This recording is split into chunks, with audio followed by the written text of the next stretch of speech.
everybody, and welcome back to Lindsey's Little Library. So today is BookList Thursday. BookList Thursday is something I do with my friend Sarah over at Sarah's Nightstand. We come to you every Thursday with some sort of book thoughts, ideas, recommendations, something bookish related. I'm sure you note the change in background, atmosphere, location, whatever you want to call it. But we are in the midst of summer and I feel like I live in my car. So this is just fitting. So welcome to my office. I get a lot done here. I get a lot of reading done here, not in motion, like now when I'm driving. I work from here sometimes. I take naps in here sometimes. But it is what it is. We've had a really busy week this week. And I've had a cold forever. And then we have a huge oak tree that we've been getting cut down. So filming at home wasn't really a possibility unless you wanted to hear chainsaws all the time. So I figured, while I'm waiting for basketball to be done, I could do this, via the car. So here we go. So I grabbed a bag of books that I hope work. I did this fairly quickly as we were kind of getting ready to go. So you're going to just bear with me on these. We're gonna make the best of it. So this week's prompt for a BookList Thursday are books set in the future. I'm trying to not make them all be fantasy, I guess, or sci-fi, but I did my best. So pull out the Kindle. That's for when I'm done with this. And we'll see. So first one I have, of course, is sci-fi. We have Project Hail Mary by Andy Weir. Andy Weir's he's got some really awesome science fiction type books. This one follows one main character, Ryland. He's the sole survivor on a last chance mission to save Earth, basically. So him and a crew were sent into outer space to solve this problem that Earth is facing at the moment. They were put into a deep sleep, kind of on their way out, and he wakes up and he's the only one that has survived. The rest have perished. So now he's facing being alone. He is not an astronaut. He's a science teacher. So there's that problem. And then how do we fulfill the mission? So it's a big book. It is not my normal genre. It is definitely something I don't normally gravitate to, but I love this book. I will read anything Andy Weir writes. He's funny. He's inventive. The science I can get. There's a few sciencey parts in here I didn't totally get. And there's a little surprise in this book for you that I wholeheartedly loved. So highly recommend this one, but definitely would be more of a futuristic thing to happen because not now. At least I don't think. All right. Next one that I've read is Ready Player One by Ernest Cline. I love this. I actually should do a re-listen to it. So Will Wheaton narrates the audiobook for this book, and it's fantastic. This one takes place in the year 2044, which it's only 2024. So that's only 20 years in the future. That's not that far away. I have shoes older than that. Maybe I don't, but anyways. And we are following a teenager, Wade, and he really only feels alive or part of society when he's in this virtual oasis called the Oasis, virtual utopia called Oasis. The creator of the Oasis passes away, and he has planted puzzles based on his obsession with pop culture and decades from the past, specifically the 80s.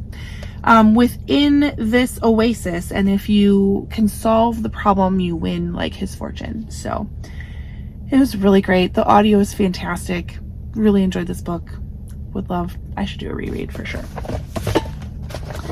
Then we have one I'm going to take a little bit of liberty with. Talk about The Dream Daughter by Diane Chamberlain. So this is historical fiction, yet there's a futuristic quality to it. Let me see what I can tell you.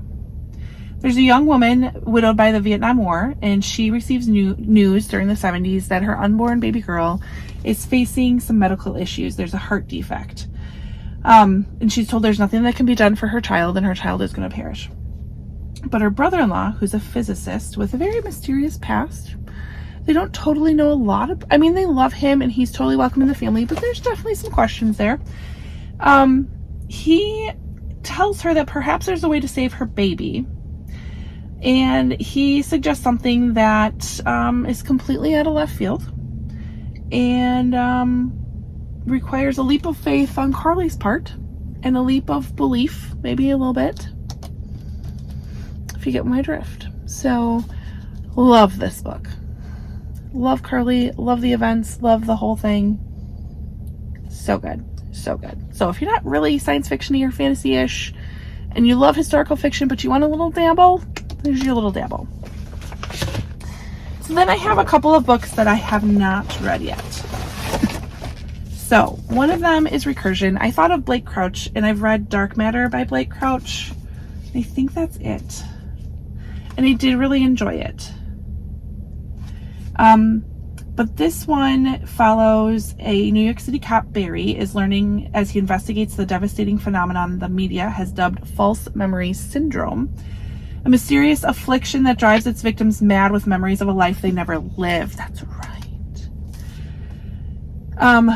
There's a neuroscientist, Helena, believes it's why, or at least that's what Helena believes. It's why she's dedicated her life to creating a technology that will let us preserve our most precious memories.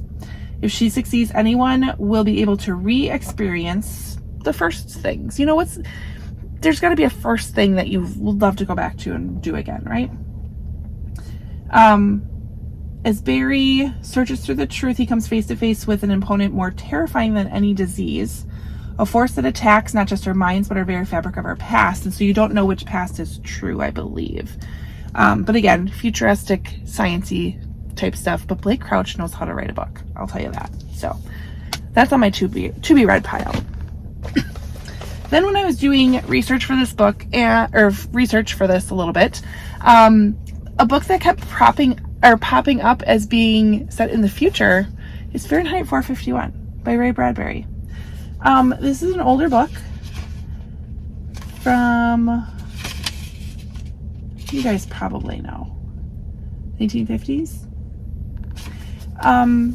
But following a fireman who has been a fireman for 10 years, he's never questioned the pleasure of midnight runs or the joy of watching pages consumed by flames, never questioning anything, till he meets a 17-year-old girl who told him of a past where people were not afraid. So it sounds like the past is the world we live in now. The future is this, like, don't question, do what you're told type thing. And I know it's a book about burning books. So I'm curious to think if you would think this is a book set in the future. And, like, have we already passed that future? I don't know. So I thought I'd throw it in here because it made an interesting pick and I had to get on the road. So there is my stack of books and recommendations that are set in the future. A couple of them I obviously haven't read, but I have read Blake Crouch before and really enjoyed him. So if you have any good books that you would recommend that are set in the future, leave that as a comment below. Thank you for hanging out in my car this time. Thank you for understanding the craziness of, you know, summer with kids. It's great. And I know I'm just cherishing every moment that I can because it won't last forever. So comment below, head over to Sarah's channel and see what she has for books set in the future. Otherwise, like and subscribe, and I will see you next time. Thanks. Bye.